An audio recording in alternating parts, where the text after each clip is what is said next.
ഞാനിപ്പോൾ പലയിടത്തും പോകുമ്പോൾ ഇപ്പോൾ നമ്മളെ കോളേജിലാണെന്നുണ്ടെങ്കിലും ഇപ്പോൾ സാറുമാരൊക്കെ ചില ചോദ്യങ്ങളൊക്കെ ചോദിക്കാറുണ്ട്.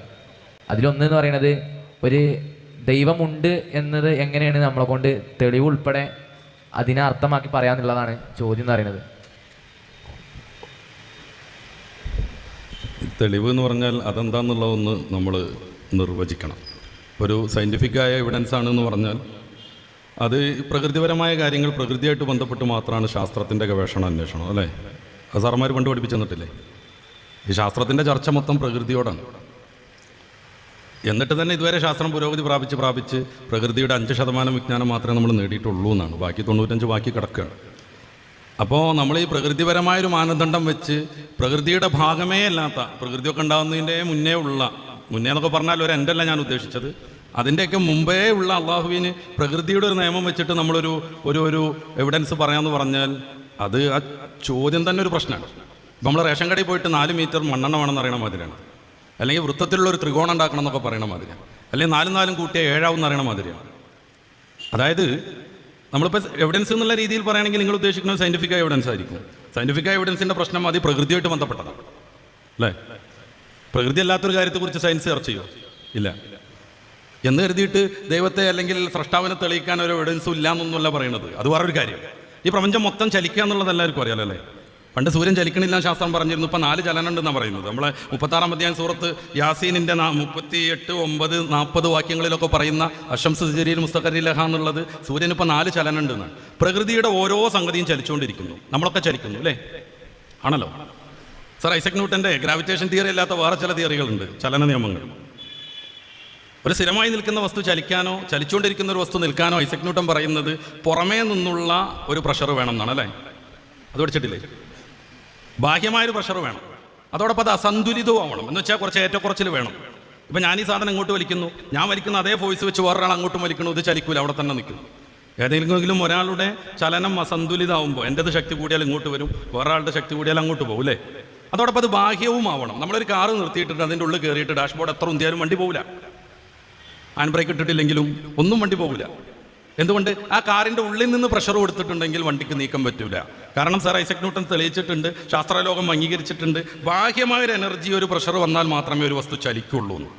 അത്ര ശരിയല്ല മോനെ? ബാഹ്യമായൊരു എനർജി വരണ്ടേ? തീർച്ചയായിട്ടും വേണം. അങ്ങനെ വരുമ്പോൾ ഈ പ്രപഞ്ചം ആകമാനം ചലിച്ചുകൊണ്ടിരിക്കുന്നു. ഒരു വസ്തു ചലിക്കണമെന്നുണ്ടെങ്കിൽ ബാഹ്യമായൊരു എനർജി വേണം, ഒരു പ്രഷർ വേണം. പ്രപഞ്ചാതീതനായ ഒരാൾ ഈ പ്രഷർ കൊടുക്കാതെ എങ്ങനെ പ്രപഞ്ചം ചലിക്കുക എന്നുള്ളത്? പ്രപഞ്ചത്തിൻ്റെ ഒരു ഭാഗം മറ്റേ ഭാഗത്തിന് ചലിപ്പിക്കാൻ പറ്റൂല. കാരണം ആന്തരികമായ പ്രഷർ കൊണ്ട് ഒരു വസ്തു ചലിക്കൂല.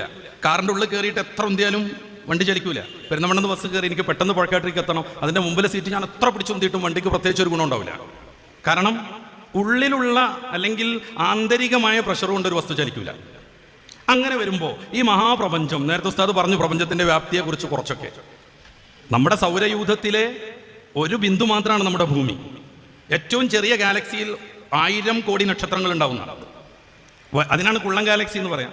വലിയ ഗാലക്സിയിൽ 1,00,000 കോടി നക്ഷത്രങ്ങൾ ഉണ്ടാവും. ഇങ്ങനത്തെ 20,000 കോടി ഗാലക്സികൾ ഉണ്ടെന്നാണ് പറയുന്നത് മഹാപ്രപഞ്ചത്തിൽ. അതിൻ്റെ അപ്പുറത്ത് ആകാശം, മറ്റ് സംഗതികളൊക്കെ. ഈ സംഗതി ഒന്നിച്ച് ചലിക്കുന്നു. ഒരിക്കലും ഒരു ഇന്റേണൽ ഫോഴ്സ് കൊണ്ട് ഇത് ചലിക്കൂല. പിന്നെ ബാഹ്യമായൊരു ഫോഴ്സ് വേണം. ഈ ഫോഴ്സ് ആരാ കൊടുക്കണമെന്ന് കിട്ടിയാൽ മതി. സാറിനോട് ചോദിച്ചു നോക്കുക, ഈ സാറ് എങ്ങനെയാണ് ഈ ഫോഴ്സ്, എവിടുന്നാണ് ഈ ഫോഴ്സ് വരുന്നത്? അല്ലെങ്കിൽ സാറ് പറയണം സ്വയം അത് ചലിക്കുകയാണ്. സ്വയം ചലിക്കാൻ പറ്റൂല. കാരണം ചലന നിയമം 3 ഉണ്ട്, ഞാനത് വിശദീകരിക്കുന്നില്ല. അത് 3 അതോടുകൂടെ തെറ്റിപ്പോകും. സാർ ഐസക് ന്യൂട്ടൻ ഉണ്ടെങ്കിൽ സാറിനെ പിടിച്ച് കോളേജിൽ നിന്ന് പുറത്താക്കും. എങ്ങനെയാണ് ഇത് ചലിക്കുന്നത്? ഇതിനാണ് അൺമൂവ്ഡ് മൂവർ എന്ന് പറയുന്ന ഒരു ആർഗ്യുമെന്റ്. വേറെയും കുറേ ആർഗ്യുമെന്റ് ഉണ്ട്. ഞാൻ ആദ്യം പറഞ്ഞത് ഏതെങ്കിലും ഒരു ലാബിൽ ഇത്തിരി മണ്ണ് കൊണ്ടുപോയിട്ട് പരിശോധിച്ച് അള്ളാനെ കിട്ടുന്നില്ല എന്നാണ്.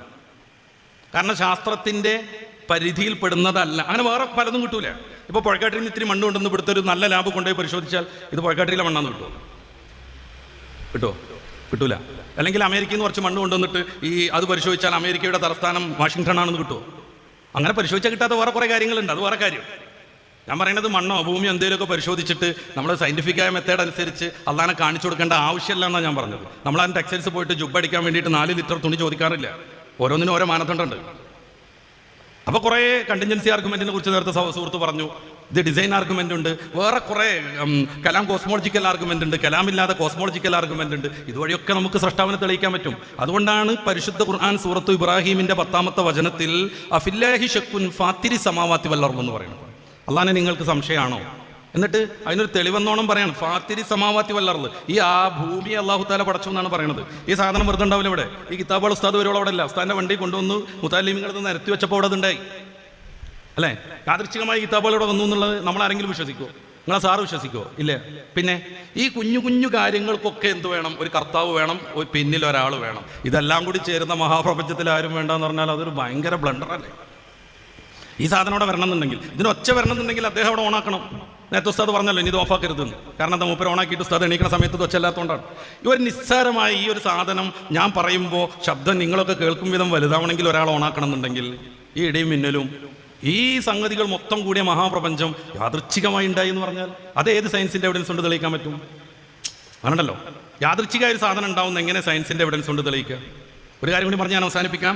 പണ്ട് നമ്മുടെ ഷർലക്കായതിലെ ഉസ്താദുമാർ കഷ്ടപ്പെട്ട് ഓതി കൊടുക്കുന്ന ഒരു ഭാഗമാണ് ഹയൂല സൂറ എന്ന് പറയുന്ന ഒരു സാധനം. അതായത് ഈ പ്രപഞ്ചം എന്നും ഉണ്ട് എന്ന് പറയുന്ന ഒരു ആർഗ്യുമെന്റ് ഉണ്ടായിരുന്നു പണ്ട്. 1948 വരെ നമ്മുടെ ഇന്ത്യയിലൊക്കെ അത് ഉണ്ടായിരുന്നു. അതിനാണ് സ്റ്റഡി സ്റ്റേറ്റ് തിയറി എന്ന് പറയാം. പ്രപഞ്ചം എന്നും ഇങ്ങനെ തന്നെ ഉണ്ടായിരുന്നു, ചില മാറ്റങ്ങളൊക്കെ വന്നു എന്നേ ഉള്ളൂ. ഇന്ന് പക്ഷേ ലോകത്തുള്ള ഒരു സയൻറ്റിസ്റ്റും ഈ സിദ്ധാന്തത്തെ അംഗീകരിക്കണില്ല. പിന്നെ എല്ലാവരും ബിഗ് ബാങ് തിയറിയാണ് അംഗീകരിക്കുന്നത്. എന്ന് വെച്ചാൽ 1382 കോടി വർഷം മുന്നേ, അര വർഷം പോലും കൂടുതലില്ല കേട്ടോ, ശാസ്ത്രം പറയണം അങ്ങനെയാണ്. 1382 കോടി വർഷം മുന്നേ ഈ ലോകം ഒരു നെബുലായിരുന്നു എന്നാണ്. അതിൽ പ്രഷർ വന്നു, അതിൽ തിക്നെസ് വന്നു, അത് പൊട്ടിത്തെറിച്ച് പ്രപഞ്ചം ഉണ്ടായി എന്നാണ് അല്ലേ? എങ്ങനെയാണ് നെബുല രൂപപ്പെട്ട്? അല്ലെങ്കിൽ നെബുലയിൽ എങ്ങനെയാണ് ആ തിക്നെസ് വന്നത്? എന്തുകൊണ്ട് അന്ന് വന്നു? മുന്നേ വന്നുകൂടായിരുന്നോ? അല്ലെങ്കിൽ 10 കോടി വർഷം പിന്നിട്ട് വന്നുകൂടായിരുന്നോ? അന്ന് സൂര്യല്ല, ചൂട് കൊണ്ടിട്ട് നമ്മുടെ ഉന്നക്കായ പൊട്ടിത്തെറിക്കും പോലെ പൊട്ടിത്തെറിക്കാൻ ചൂടേൽക്കാൻ സൂര്യല്ല. അന്ന് ഒരു ഗ്രഹങ്ങളുമില്ല. എന്തിനധികം യൂണിവേഴ്സ് ഇൻ നട്ട്ഷെൽ എന്നറിയുന്ന പുസ്തകത്തിൽ പ്രപഞ്ചത്തെക്കുറിച്ച് ആധുനിക കാലത്ത് ഏറ്റവും കൂടുതൽ പഠിച്ച സ്റ്റീഫൻ ഡബ്ല്യു ഹോക്കിൻസ് പറയുന്നുണ്ട്, ഈ ബിഗ് ബാങ്ങിൻ്റെ മുമ്പ് ടൈമില്ല, സ്പേസ് ഇല്ല, സമയമില്ല, സ്ഥലമൊന്നുമില്ല. പിന്നെ എങ്ങനെയാണ് യാദൃച്ഛികമായി? ഒന്നുമില്ല കേട്ടോ, ഇരുട്ടില്ല, വെളിച്ചമില്ല, സ്ഥലമല്ല, സമയമല്ല, കാറ്റില്ല, ഒന്നുമില്ല. പിന്നെ എങ്ങനെ നെബുല രൂപപ്പെട്ട്? അതെന്തെങ്കിലും ഒരു സയൻസ് എവിഡൻസ് കൊണ്ട് തെളിയിക്കേണ്ടെങ്കിലും നെബുല രൂപപ്പെടുന്നത് സാധ്യമല്ല. ഒരൊറ്റ മറുപടി അതിനുള്ളൂ, കുൻതു കൻസൻ മക്നിയൻ, ഞാൻ ഒരു അറിയപ്പെടാത്തൊരു സംഭവമായിരുന്നു. ഫഅറത്തു അൻ ഉറഫ്, അറിയപ്പെടണമെന്ന് ഞാൻ വിചാരിച്ചു. ഫഖലഖ്തുൽ ഖൽഖ, അങ്ങനെ ഞാൻ നെബുലനെ പടച്ചു, അല്ലെങ്കിൽ പ്രപഞ്ചത്തെ പടച്ചു, ബാക്കിയുള്ള സംഗതിനൊക്കെ പടച്ചു. മനസ്സിലായി കാണുമല്ലേ? ഇൻഷാ അല്ലാഹ് സാറന്മാർ വല്ലാതെ കുട്ടികളുടെ മതം മാറ്റാനുള്ള ശ്രമം നടത്തുന്നുണ്ട്. രക്ഷിതാക്കളാവുന്ന നമ്മളൊക്കെ ജാഗരൂകരാവണം. കോളേജൊക്കെ പോകേണ്ടി വന്നാൽ പോകേണ്ടി വരും, സമരം ചെയ്യേണ്ടി വന്നാൽ സമരം ചെയ്യേണ്ടി വരും.